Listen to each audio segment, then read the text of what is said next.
Hi అండి. ఈరోజు recipe ఉల్లి పకోడీ. ఈ ఉల్లి పకోడీని ఏ విధంగా ప్రిపేర్ చేసుకోవచ్చో ఒకసారి వీడియోలో చూద్దాము. ఈ పకోడీని ఈ విధంగా ఒకసారి ట్రై చేసి చూడండి, చాలా టేస్టీగా బాగుంటుంది. అది ఎలా చేసుకోవాలో ఒకసారి వీడియోలో చూసేద్దాం. అందుకోసం కొన్ని ఉల్లిపాయలు తీసుకొని ఈ ఉల్లిపాయలని స్ట్రైట్గా సన్నగా కట్ చేసుకోవాలండి. ఉల్లి పకోడీకి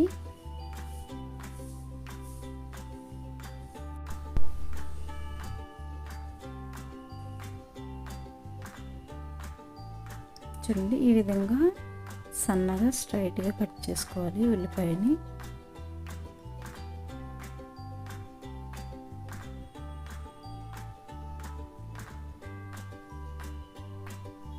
ఇలా కట్ చేసుకుంటే ఆ విధంగా సన్నగా వస్తాయండి. ఇలాగ అన్ని ఉల్లిపాయల్ని కట్ చేసుకొని ఒక బౌల్లో వేసుకోండి. వేసుకొని ఒకసారి చేతితో మ్యాష్ చేయండి.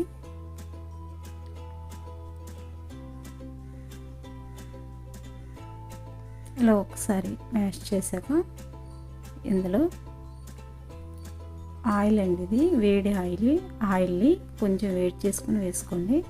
ధనియాల పొడి ఒక 1/2 టీ స్పూను, జీలకర్ర పొడి ఒక 1/2 టీ స్పూన్ వేసుకొని, కారం పొడి కూడా ఒక 2 స్పూన్స్ వేసుకోండి. ఇందులో పచ్చిమిర్చిని స్ట్రైట్గా కట్ చేసి వేసుకోండి.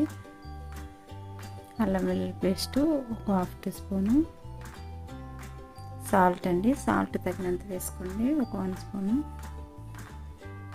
వీటన్నిటిని ఒకసారి బాగా కలుపుకోవాలి. ఉల్లిపాయలకి మనం వేసే ఇవన్నీ పట్టేటట్టుగా కలుపుకోండి.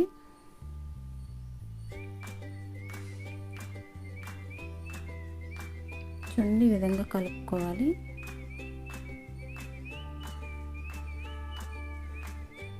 కలుపుకున్నాక ఇందులో ఒక 2 స్పూన్స్ బియ్యం పిండి వేసుకోండి.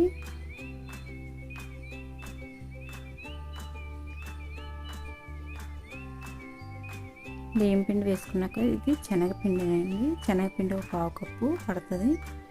శనగపిండి కూడా వేసుకొని ఒకసారి ఇలా కలుపుకోండి. వాటర్ అయితే అవసరం ఉండదు, లాస్ట్లో కొంచెం వాటర్ వేసుకోవాలండి. ఇంకా ఉల్లిపాయలో ఉన్న వాటరే సరిపోతుంది.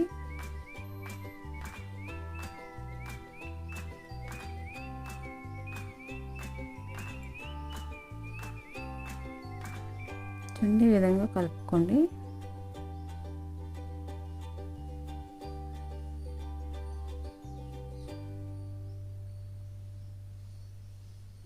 కొద్ది వాటర్ వేసుకోండి, ఒక 2 స్పూన్స్ వాటర్.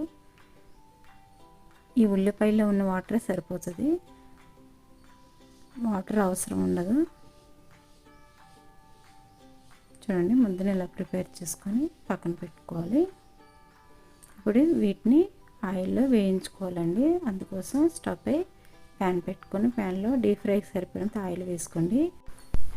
ఆయిల్ అనేది హీట్ అయ్యాక వేసుకోవాలండి. చూడండి, ఈ విధంగా ముద్దను తీసుకొని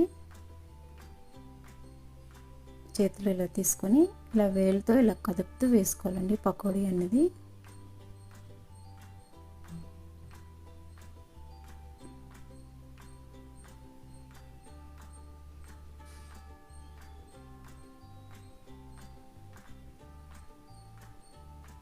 ఈ విధంగా వేసుకోవాలి.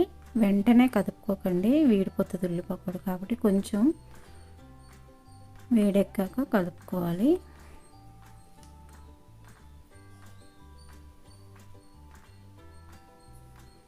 చూడండి, ఇలా వేయించుకోవాలి. మరి దోరగా వేయించకండి, మరి దోరగా వేయించితే పకోడీ అనేది చేదు అనిపిస్తుంది. ఈ గోల్డెన్ బ్రౌన్ కలర్ వచ్చేంత వరకు వేయించుకోండి.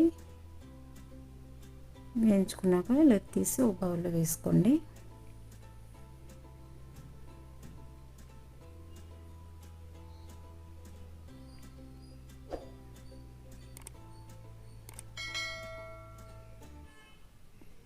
చూడండి, ఈ విధంగా పకోడీ మొత్తం వేసుకొని వేయించుకోవాలి.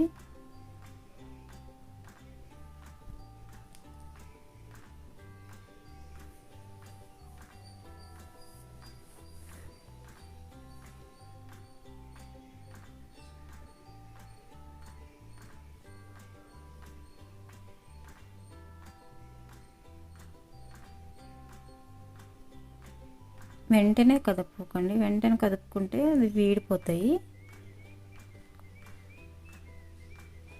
ఇందులో కొంచెం కరివేపాకు కూడా ఈ విధంగా వేయించుకొని వేసుకోవాలి. పైన ఇలా జల్లుకోండి కరివేపాకుని. రెడీ అయిపోయిందండి క్రిస్పీగా ఉల్లి పకోడీ. ఈ విధంగా ఒకసారి ట్రై చేసి చూడండి. Thank you.